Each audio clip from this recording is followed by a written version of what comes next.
Hey there, everybody. It's Dana Shea Williams with KeepAllYourCash.com, and today I'm going to hypnotize you. By watching this video, you agree to be hypnotized, okay? No, seriously, I'm not going to hypnotize you because I'm not a or a hypnotist, I should say, but I am going to do a little bit of talking about hypnosis on this video. You know, when I first started, actually, I think my very first experience with hypnosis was when I was a freshman in college, and we had this famous hypnotist who came and he did like this seminar for us. And one of our good friends, who was also a football player, big burly guy, probably I don't know, close to 300 pounds, big football player, like tough, just your stereotypical football player. He volunteered. He volunteered to go on stage and be hypnotized. Now, we, of course, are all thinking, like, this is wild, what's about to happen. And so the hypnotist, tells him to close his eyes and, say something or whatever. And it's been several years. I don't remember exactly what he said. But what I do remember is he brought out this broom.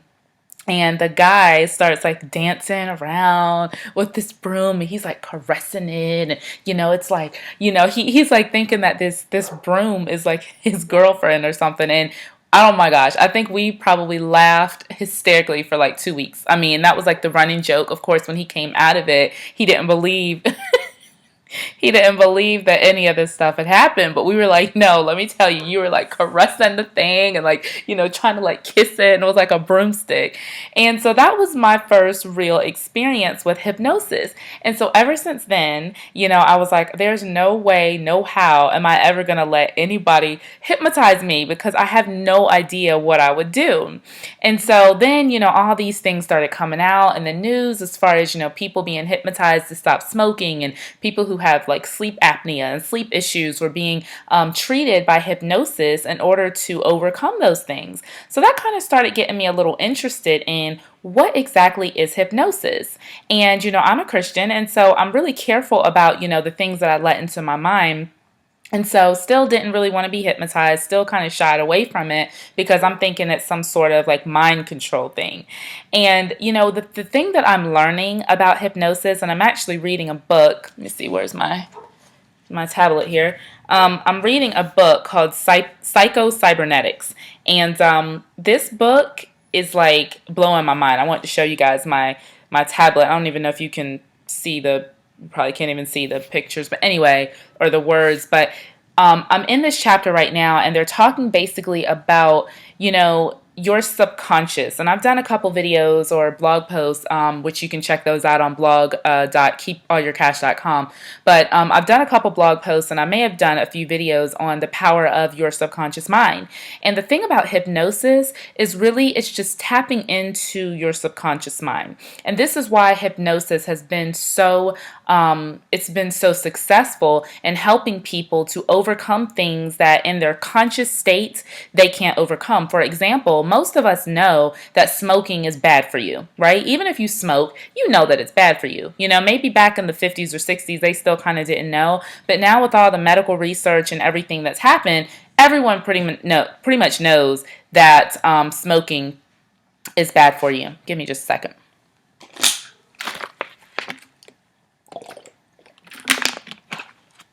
Water is good for you. Sorry, got thirsty. What can I say? Anyways, so we know that smoking is bad for you. Now, people who have tried everything to stop smoking and for whatever reason they can't, a lot of times they'll undergo hypnosis and voila, magically they're able to stop smoking. Now, why is that? Why is it that when you are in a state of, it's not really an unconscious state, but when you're in a state of actually just allowing yourself to be influenced by the truth that really lives in your subconscious mind, you're more successful. And so really, I know that's kind of an advanced thought pattern. And I really had to read that chapter a couple of times in the book over and over and say, wow, like this is wild to think that you have so much power, and there's so much power that lives in your subconscious mind that we're just not trained to tap into. And so it takes someone from the outside, like a hypnotist, who's able to come in and say, no, listen, wait a minute. There are truths in your subconscious that we can uncover. And so I went to this event. earlier last month in March. This is April 2013, just in case, you don't know when you're watching this video. But so I went to this event, and we were basically going through this meditation practice. And again, my Christian beliefs kind of, train me to kind of shy away from those things. But I'm also very open-minded. And so I said, you know what, let me just kind of see, what's going on, because there have been people in my business who have been having enormous success with doing things like meditation. And I also know that the Bible teaches, this book of the law, I believe it's in Joshua, shall not depart from your mouth, but you should meditate on it day and night, and then you will find success, right? So I'm like, okay, well, this is obviously a biblical principle here, meditation. So we're sitting in this room, and one of my business partners, Tom, he does these meditations. And so I'm like, all right, Tom, I don't know if I'm going to participate, but hey, I have an open mind. So what's the worst thing that can happen, right? I trust Tom. I know that he's got, my best purposes in mind. He's not going to try to do anything to hurt me, right? And so I'm sitting there, and we're going through this meditation. He has us close our eyes, and we're basically envisioning what we want. And so I don't even have enough time on this video to just really tell you all about the things that I saw in my imagination, the things that were unleashed, the things that were revealed to me that were really already in my subconscious, but they just needed to kind of be brought out. And so as the music is playing and Tom is talking to us and my eyes are closed, and I'm the type of person where I've never really been drunk. I've been drunk maybe twice in my entire life, just because, not because it's like a moral issue, even though I don't think you should get drunk, but my issue for not getting drunk is because I like to be in complete control of myself at all times. And so when I feel myself getting woo, a little tipsy, it's like, oh, I had my little one drink and now it's time to stop.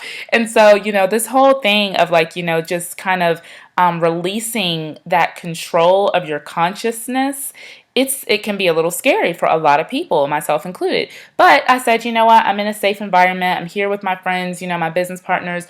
I'm just going to go with it. And as he began talking, and as the music begins playing, and as I'm realizing in my conscious state what's happening, I'm realizing I'm being hypnotized right now. And guys, the only thing that I can say is when I finished that process, I came out of that stronger. I came out of that more aware than I had ever been before, that what I want in life is absolutely possible. But not only is it possible, but it's just simply a result of me imagining it. And I want to say that again. Whatever you want in life is not only possible, but it's just simply a result of you imagining it.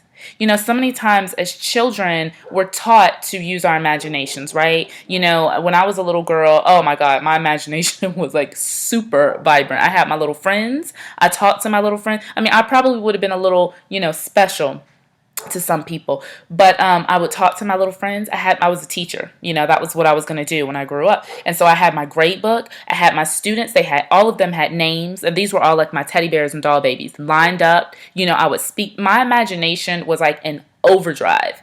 And it's interesting that I'm also a fiction writer, and so I use that imagination even in my books and things that I create. Even for my business, any kind of content that I create, I'm constantly using my imagination. But what happens is when we grow up, a lot of times, we have to, quote, face the real world, and that imagination that we had as kids gets put to the shelf. And so then we're detached from our imagination, and we don't really use it. And therefore, the dreams and things that we had as kids, they die. Because you see, if you're not engaging your imagination on a continual basis, then there's really nowhere for those dreams to come from. I mean, your dreams don't live in your brain, right? They don't. If you were to examine, a scientist were to examine someone's brain, they're not going to find dreams and visions and goals. Those are all things that are dealing with your subconscious, your mindset. Okay. And so when you start talking about hypnosis, again, I'm not going to say on this video whether I think you should be hypnotized or not, but I will just encourage you to maybe do some more research about what hypnosis is and what hypnosis is not. And I think that for those of you all who have been afraid to be hypnotized, then you might really want to do some research as to why. And I'm not talking about doing research on Google. I'm talking about thinking in your own mind why that fear exists. Because for me, at least, that fear existed because I was afraid that whoever had that power would abuse it. That I would do something crazy like the football guy and, like, embarrass myself in front of thousands of people. And from my own personal experience, that has not happened. The one time that I was hypnotized, it really made me a stronger person. It really allowed me to tap into that imagination again in a way that I really haven't in a long time. So, anywho, that's kind of my little rant about hypnosis. And I do encourage you, though, to maybe look at some other YouTube channels about, what hypnosis is. There's some great hypnotists, I'm sure, that have put some of their stuff out there. You do have to be careful, obviously. Your mind is a very, very precious, delicate thing, so you don't want to just let anybody in there. However, even if you choose, not to go the whole hypnosis route, or maybe you say, that's kind of out there for me, I at least want to encourage you to tap into your imagination again.